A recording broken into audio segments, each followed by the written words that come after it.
Bonjour ma petite bombasse, bienvenue dans cette nouvelle vidéo de Ma Petite Addiction, la chaîne qui t'aide à te libérer de tes troubles alimentaires, particulièrement si t'es hypersensible.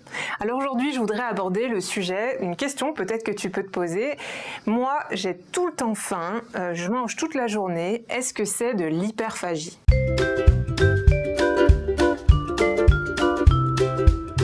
Avant d'aller plus loin, je vais faire quand même un tout petit rappel de ce que c'est que l'hyperphagie boulimique, qu'on appelle communément l'hyperphagie. Parce que c'est malheureusement l'un des troubles alimentaires les plus fréquents. Tu vois, il y a à peu près entre 3 et 5% de la population qui souffre de ce trouble alimentaire.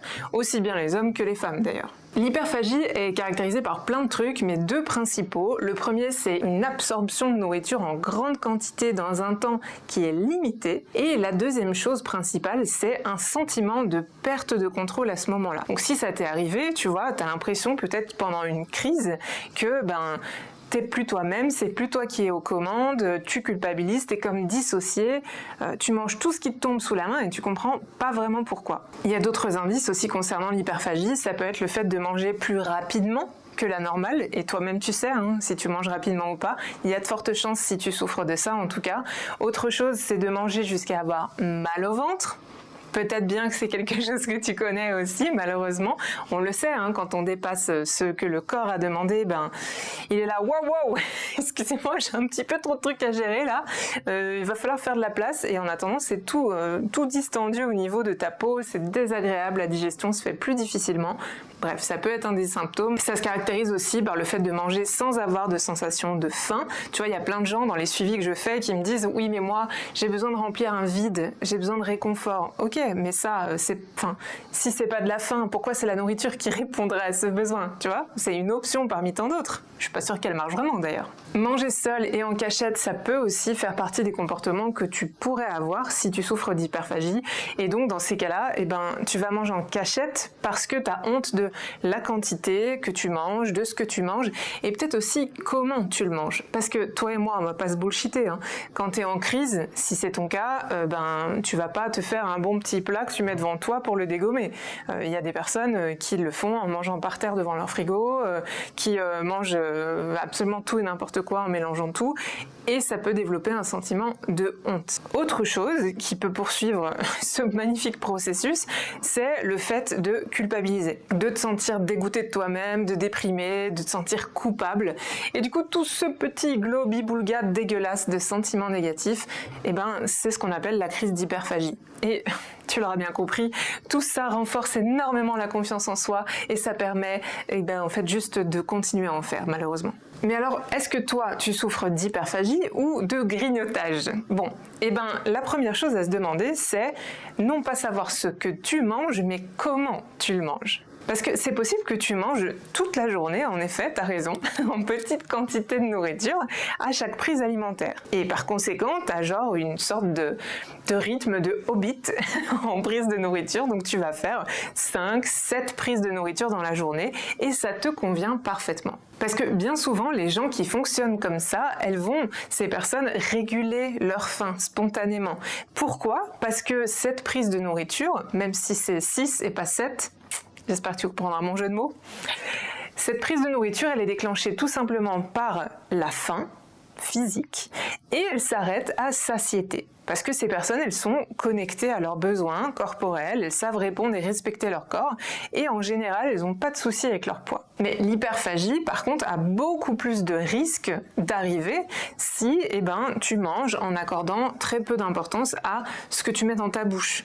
Parce que tu vas être occupé à regarder la télé, tu vas être focalisé totalement sur quelqu'un et complètement oublier que tu es là, que tu es en train de mettre des choses dans ta bouche, que ton corps va devoir digérer, parce que lui, il est là aussi, il fait comme il peut avec ce qu'on lui donne.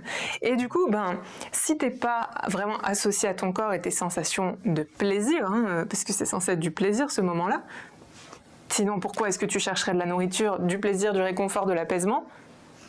Donc, mets-le maintenant dans tes repas, je divague, mais ça va amoindrir ce plaisir. Si tu es à moitié là, tu vas savourer à moitié ce que tu manges. Et en plus du plus, le risque, oui, c'est un double risque, c'est que tu vas manger plus que ce que ton corps a demandé. Parce que lui, il sait faire, hein, il fait depuis la nuit des temps. Bon, bah alors ça, je vais le prendre, ça, je vais le digérer, ça, je le dégage. Bon, ok. Mais en fait, il a quand même une quantité prévue. Genre, bon, bah là, j'ai besoin que de ça, merci de me donner que ça. Et si toi, t'es là, de quoi? Quelle information, quoi? Mais c'est trop tard, t'as rempli beaucoup trop. Et c'est ça qui va te faire grossir éventuellement ou partir en cacahuète, en crise d'hyperphagie. L'autre exemple, lié au plaisir, parce que ça, moi, c'est vraiment mon mantra, le plaisir dans l'alimentation et dans le corps surtout, c'est vraiment indispensable, et ça s'apprend, hein, sans culpabiliser, c'est justement, si tu manges pas des aliments qui te font plaisir, eh ben tu seras pas satisfaite de ce que tu as mis dans ta bouche, ok?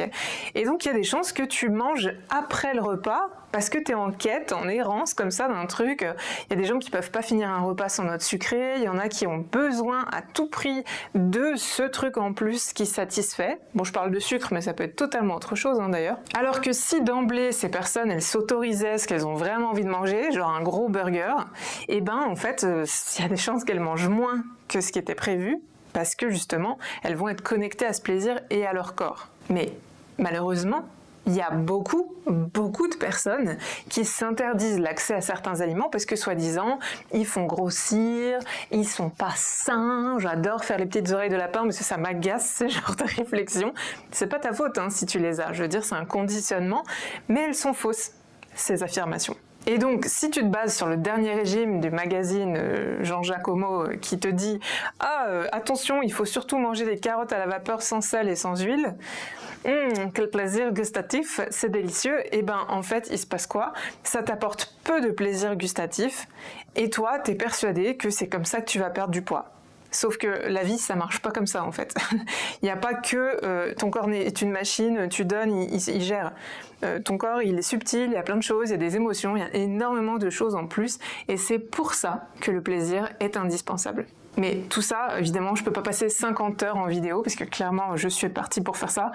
J'ai des formations qui l'abordent, comme Adieu les compulsions alimentaires, ou bon, il y a plein de manières dans les suivis que je fais. Mais tout ça, c'est des sujets que j'aborde dans les formations que je fais, que tu peux faire en toute autonomie d'ailleurs, comme Adieu les compulsions alimentaires. Vraiment le plaisir dans l'alimentation, pour que tu aies une paix durable avec toi-même, avec tes obsessions alimentaires qui du coup vont dégager, tout simplement.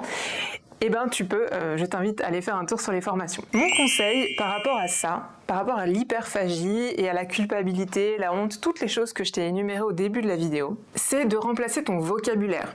Bon, je suis hypnothérapeute de base, donc je sais à quel point les mots sont importants, les suggestions qu'on se fait. Et la preuve, on reparlera peut-être un jour de la petite voix qui est dans ta tête et qui te murmure des saloperies depuis des années.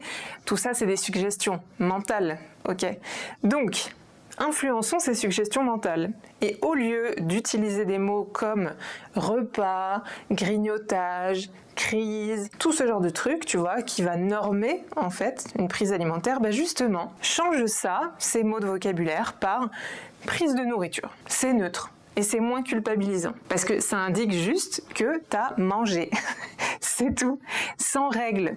Parce que c'est les règles le problème. Et là, on reste neutre. Et de te dire, eh ben, j'ai eu une prise alimentaire tout à l'heure. Voilà. C'est en dehors des repas, mais qu'est-ce qu'on s'en fout? C'est pas le problème. Donc, en changeant les mots, tu vas apprendre à te juger beaucoup moins et à du coup moins culpabiliser. Et tu verras qu'il y a forcément des impacts positifs qui vont découler de tout ça. Mais ça, on en reparlera peut-être dans une autre vidéo. À très bientôt. Abonne-toi, évidemment, pour bénéficier de mes conseils et de mes magnifiques blagues à venir, et de mes références au Seigneur des Anneaux d'ailleurs, si tu veux. Je te souhaite une bonne journée et puis je te dis à la prochaine.